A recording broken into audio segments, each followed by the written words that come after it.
not necessarily. That is why this compassion issue is so key. Because when there is compassion, there is awakening. Because there is the latitude to explore. So let us use this example of the perpetrators. When they are not being bombarded by the old paradigm of fault, blame, separation, control, it creates a crack and an opening for them to begin to realize that they are loved and lovable. Mm-hmm. So might there be a separation? Yes, but that is not the human desire, the collective desire. You have been most ambitious in your declarations of the collective. Now, does this mean that everybody will have laid down their guns or their hatreds? Well, yes, it does. Because there is no room where there is love. It is just the antithesis. So the perpetrator becomes the apologist, and the apologist becomes the acceptor of their actions. Is there reparation? Yes, there is. And it is accepted in the spirit in which it is offered with compassion. It doesn't mean that there is a magic wand and you say, today everybody changes and all is forgiven. You know that is not the law of karma, even during this time of karmic dispensation. There is the balancing out, but it cannot balance out until there is forgiveness, self-forgiveness, and then forgiveness of one another. Forgiveness does not mean forgetting, because you never want to repeat certain atrocities.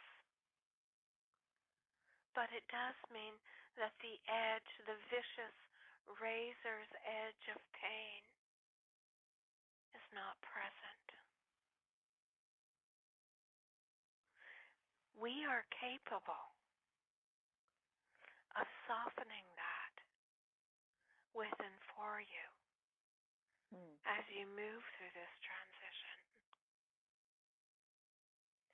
So it is not simply a human undertaking. We are all very much in service with you.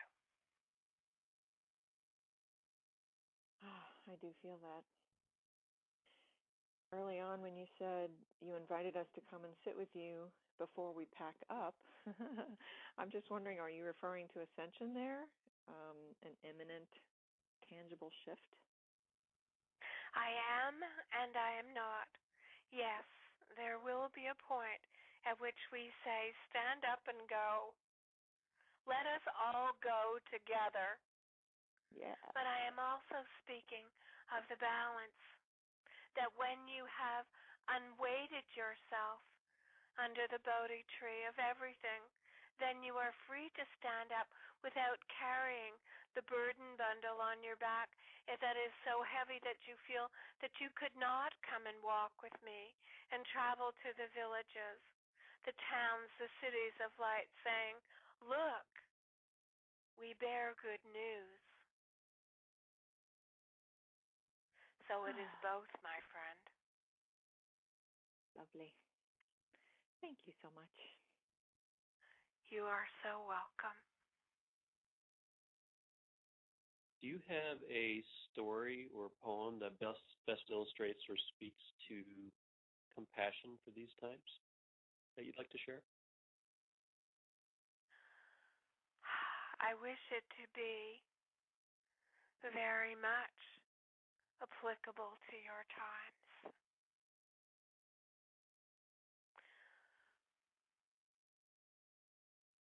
The archangels,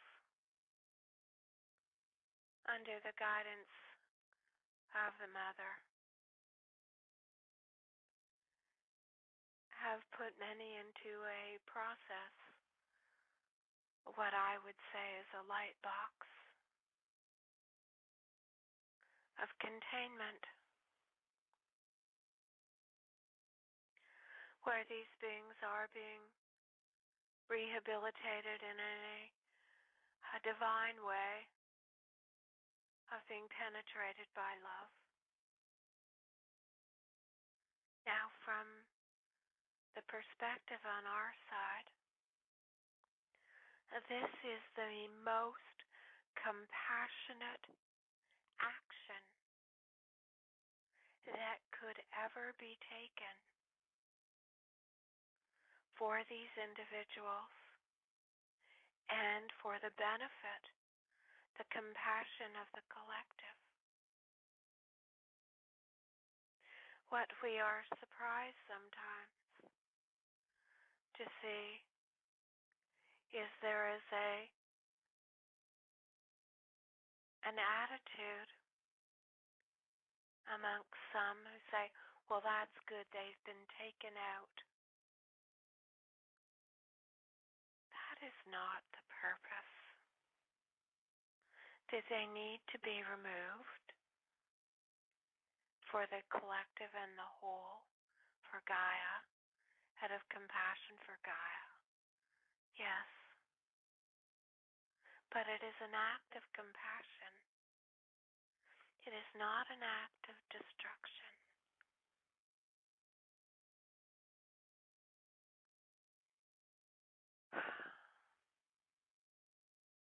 Understand what I say. When you walk with me, do you show compassion for the flowers, or do you trample them? Do you show compassion for the animals and their pathways, or do you erect fences and corral them off their feeding and drinking natural habitat pathways? Compassion is not simply for the human beings.